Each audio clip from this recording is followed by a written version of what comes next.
Come on, ride it, woo, woo, and ride it, woo, woo. Come on, ride it, woo, woo. The hype train. I promise to never do that again. It's the Morning Pitt here on a Wednesday, youtube.com/Panther-Lair.com.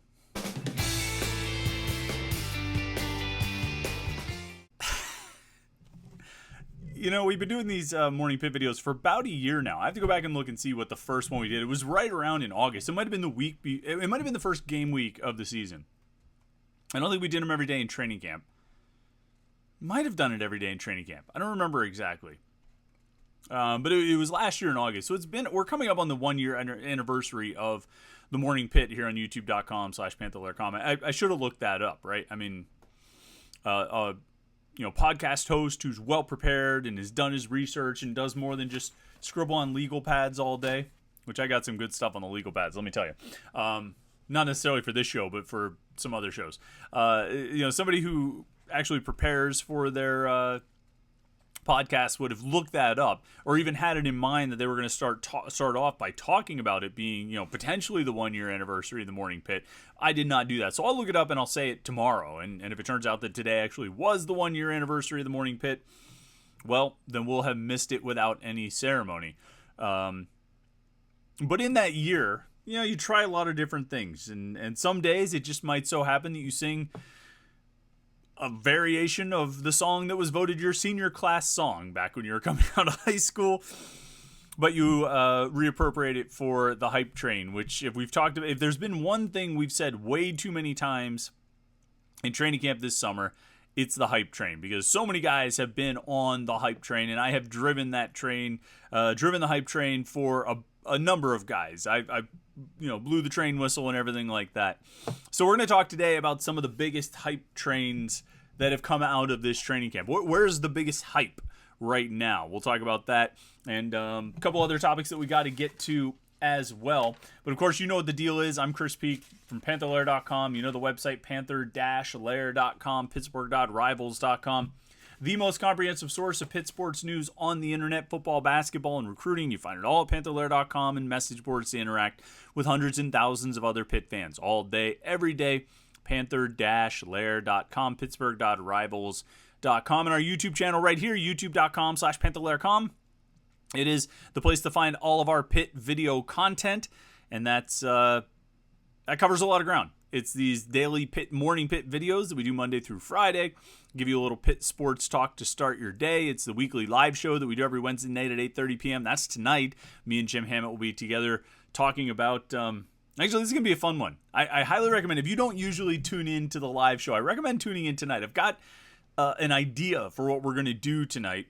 A bit of a gimmick, and I think it's going to take a little bit of time, but it should generate some fun discussion, some fun conversation. So tune in for that. That should be a good time. And then we have post-practice interviews, Pat Narduzzi press conferences, practice highlights. Get those while they're hot, because there's just a couple more days of training camp left. Actually, there's today and tomorrow, and that's it. Friday is the kickoff luncheon. They might have a little bit of practicing on Saturday or over the weekend, but then they're into the game week. It's getting ready for Wofford, which is now just like 8 days away. The season opener is like 8 days away. I mean, it's crazy. I can't believe it's coming up so fast, but here it is. It's almost arrived. And we've got a lot of video coverage at youtube.com/Panther-Lair.com. We've got a lot of general coverage at Panther-Lair.com. You don't want to miss any of it, so make sure you check out the website. And then like this video and subscribe to the YouTube channel, youtube.com/Panther-Lair.com. Big news coming out yesterday. No, it's not about an as yet unnamed season-ending injury.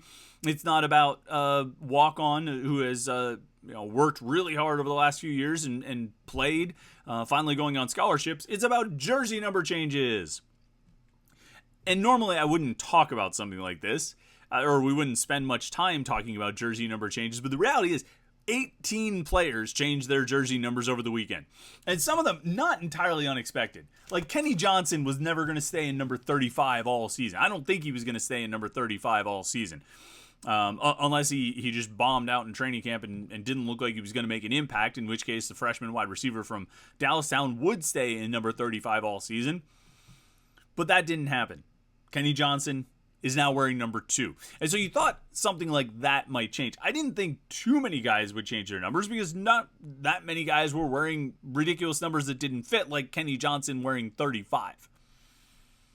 But you end up with 18 players, and some of them like upperclassmen and veterans, like a DeAndre Jules or a PJ McIntyre or a Javon McIntyre, PJ O'Brien. They both changed their numbers. Who are some of the others? I thought that, Stephon Hall has been around for a little bit, and he changed his number. Rylan Gandy changed his number. A bunch of these 18 players changed their jersey numbers here, coming out of the final weekend of training camp, heading into the final week of camp. And I mean, there's not much to say about it. There's not much to break down, not much analysis to offer, other than the fact that every single digit number has now been assigned on both sides of the ball. One, of course, is off the table. They retired that one for Larry Fitzgerald. 0 through 9, which is ultimately 9 numbers, 0, 2, 3, 4, 5, 6, 7, 8, 9. 0 through 9, those jersey numbers are accounted for on both sides of the ball. All 18 single-digit numbers are doubled on this roster. So DeAndre Jules and Bub Means are both weighing 0. 2 new numbers for this year. Bub Means changed his number prior to the start of the season, or prior to the start of training camp. DeAndre Jules changed his over the weekend. Number 2, Kenny Johnson, like I mentioned, and then David Green, the defensive tackle, who's been wearing 2 forever. 3, Dejon Reynolds changed from 81 to 3. Donovan McMillan's been wearing 3 since he got to Pitt in January. 4, Daniel Carter, who's been in 4 for at least a year or 2. He wore 40 for a while. He might have worn 40 last year and then changed to 4 before spring camp. Nakai Johnson's been in 4 since he got to Pitt. 5, Phil Dracovic, who is, there he is. He just showed up on the screen a second ago. He's been wearing 5 since he enrolled at Pitt in January. PJ O'Brien changed from 22, which he's been wearing 22 since he got to Pitt. Now he wants to wear 5.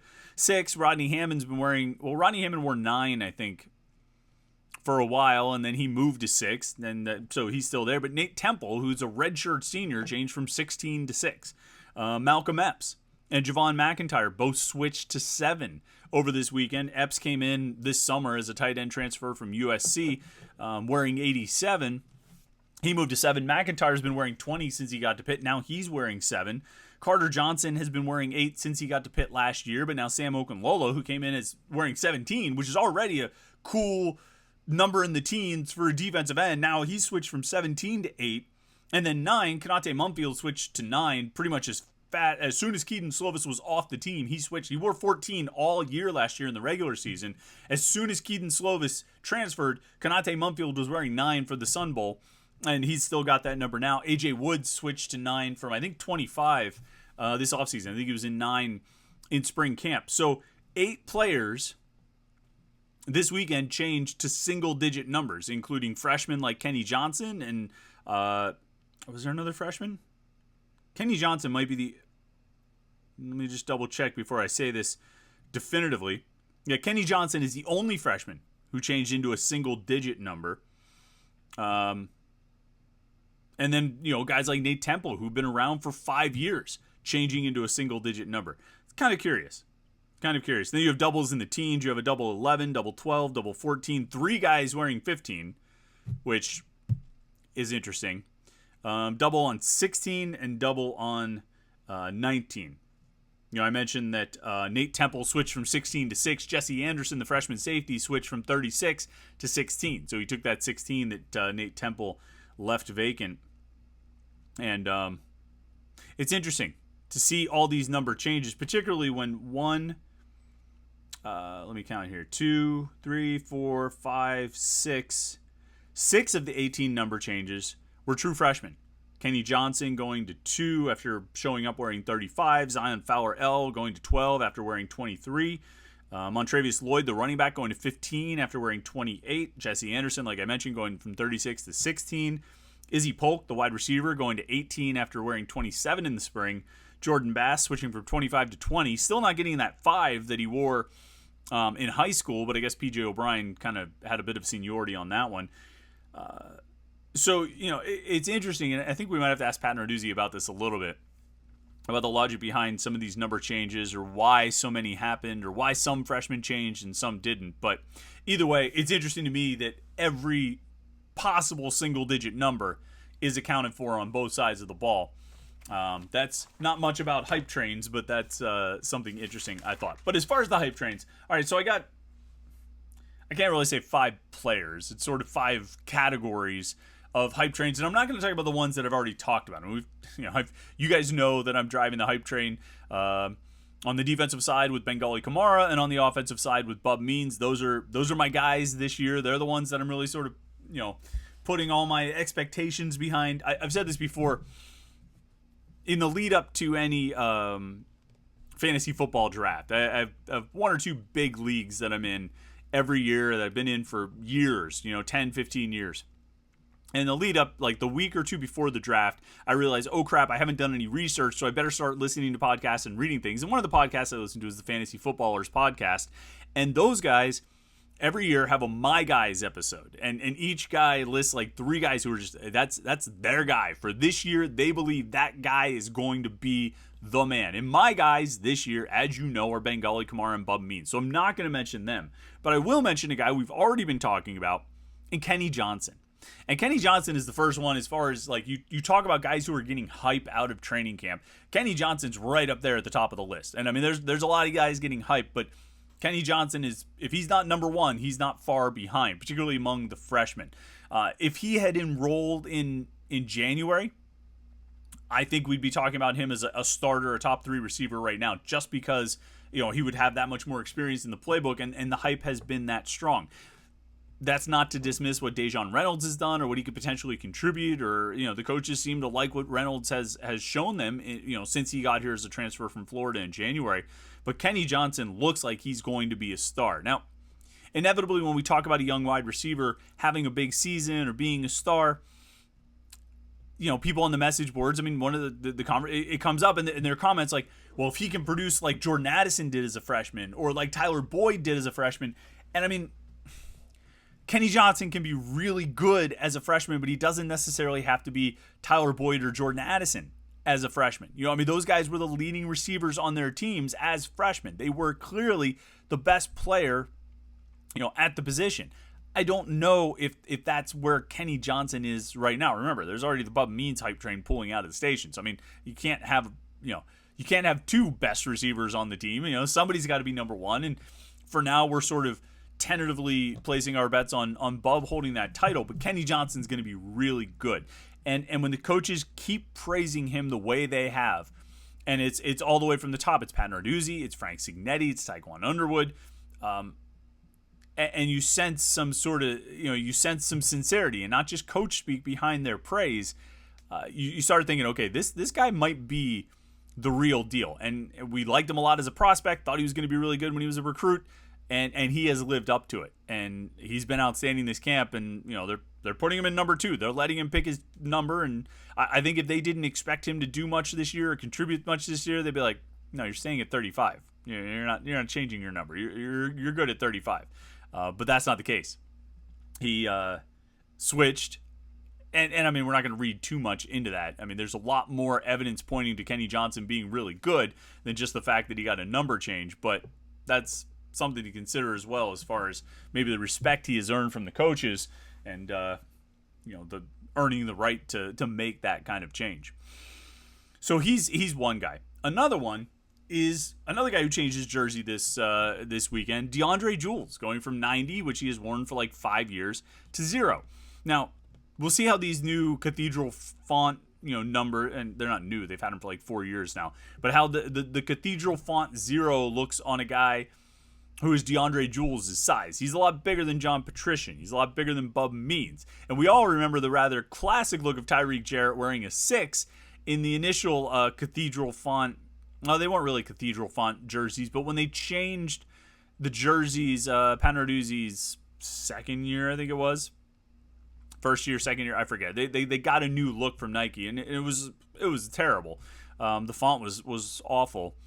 And he had that, he wore 6, and Tyreek Jarrett was a giant guy. I mean, he was 330 pounds, something like that. And that poor little 6 looked so silly on a guy that size. DeAndre Jules is bigger, or no, DeAndre Jules is not bigger than Tyreek Jarrett. So I don't think he's going to look quite as silly, but it'll be interesting to see what a single-digit 0 looks like on a big defensive tackle. Regardless of that, you talk about guys who have gotten a lot of praise, and there's been a lot of hype about them.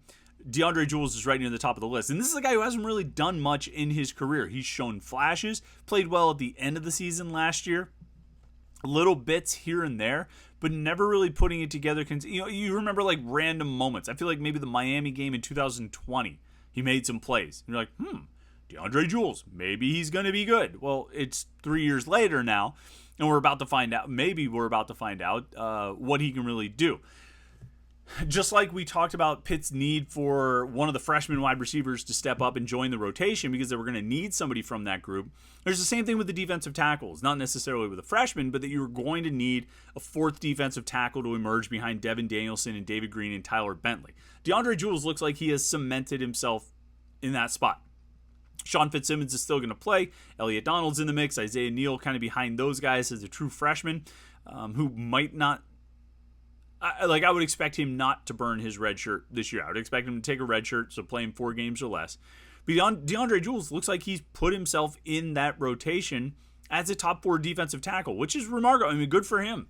Potentially finishing, if this is his final year at Pitt, finishing his career as a starter is a pretty good way to go out. And they need somebody to make plays from that position. I mean, no disrespect, and we say this all the time, to Devin Danielson and David Green and Tyler Bentley. Those guys just haven't been all that productive in terms of stats. I think the coaches would tell you they've done a great job with their assignments, and they've opened things up for the linebackers and the defensive ends and all this, but, Kalijah Kancey produced stats. Jalen Twyman produced stats. Obviously, Aaron Donald before that produced stats. And Danielson, Green, and Bentley haven't really put up numbers. Maybe Jules, who has gotten the kind of praise that you would, sort of sounds like he might be a playmaker. Maybe he can be a guy who can contribute in that way, can put up numbers and really produce out of the defensive tackle position. That'll make him, in the rotation, but not necessarily the 4th defensive tackle. I don't know if he's going to push into the starting lineup, but I think he's going to play. He's going to play a lot. 2 guys here that I would highlight, and because they sort of get brought up at least once or twice a week by the coaches, sometimes more, depending on how many times we talk to the coaches, is Braylon Lovelace and Cruz Brookins. And Lovelace and Brookins, both freshman defensive players. Lovelace a linebacker, Brookins a safety who has played some corner too. Lovelace enrolled in January and almost immediately, well, not immediately actually, by the end of spring, was being talked about as potentially the best freshman. And maybe not even potentially. I might not even need to add qualifiers like potentially or arguably or anything like that. He was the best. Pat Narduzzi said he was the best freshman they had that spring, which is pretty remarkable because they had a lot of guys enroll. They had a lot of freshmen enroll in January. And for Lovelace, coming from Leechburg, weighing 195 pounds or whatever he was, having played single A football in the Whippeal and a guy who played linebacker just because his coaches needed him to be around the ball all the time because he was their best player. And he also played running back because you play both ways when you play single A football.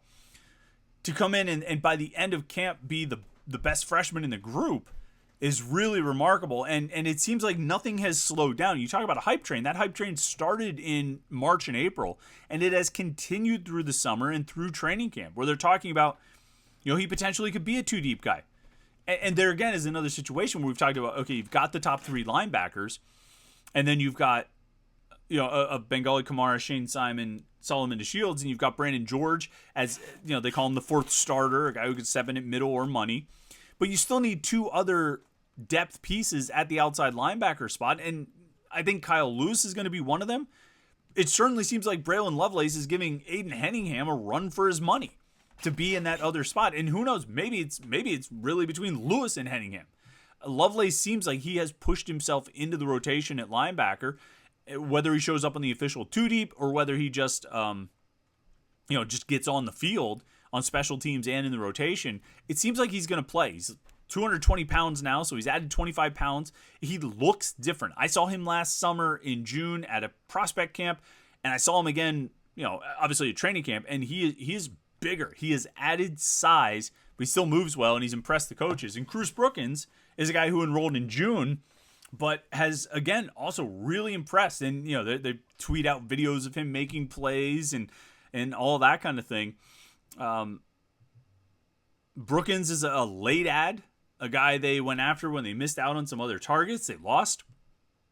They lost Bryce Pollock, right? Decommitted and flipped to Mississippi State, I think it was. And sort of as a fallout from that, I mean, they had their eye on Brookins to begin with, but kind of as a reaction to Pollock decommitting, they ended up going after Brookins and rather easily landing him. He didn't have a great offer sheet. I think Pitt was the best option that he had, and he jumped on it. But this wasn't a charity case, and this wasn't a situation of, well, let's just take a local guy because we got one extra spot to fill. This is a guy that the Pitt coaches genuinely believed he could play for them, and through one training camp, one summer of camp and practices, it seems like they're being proven right. And he's another guy who it'll be interesting to see if he gets on the field. It sounds like he's making the case for himself to get on the field. But we've talked a lot about the safeties, talked a lot about them yesterday, and we're writing about them a lot about them this week. And with McIntyre, O'Brien, Hall, and McMillan, you've got a pretty solid four there. And I think it's going to be tough for a guy like Brookins to fight his way onto the field, but not impossible. And I think they've impressed him enough that he's making a case. And then the other hype train. There's two more here. One is just the linebackers as a whole. I really think those guys are living up to the expectations that we have for them. Whether it's Kamara or it's DeShields or it's Simon or it's Brandon George as the fourth starter. It's Kyle Lewis emerging after missing almost all of last season due to injury. It's Lovelace and Biles and Rasheem Biles and Jordan Bass, the freshman.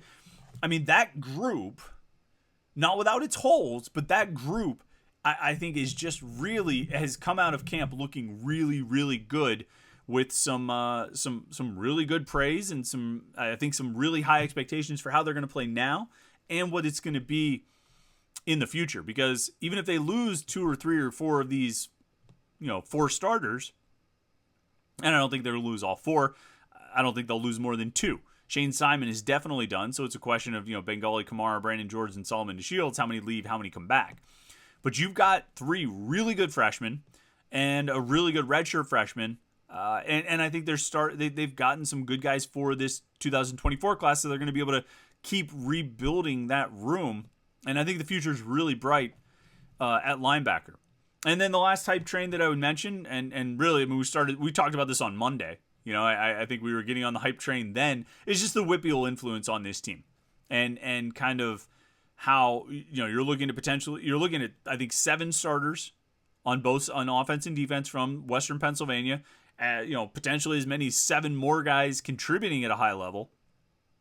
You're going to have a heavy Whippeal influence on this team, a heavy Western Pennsylvania influence on this team, heavier than we've seen around here in quite a few years, 6 or 7 years, since they've had this many Whippeal starters and contributors. Whippeal and City League, I should say. Western Pennsylvania starters and contributors. It's been a while, as the poet said. And so, and that hype train, I think, has left the session. Like I said, we talked about it on Monday, and and you'll see it. You'll see it on game day. You'll see it on the depth chart, and you'll see it on game day when they run out there against Wofford on September 2nd. So those are some of the big hype trains. Those are some of the things everybody keeps talking about coming out of training camp.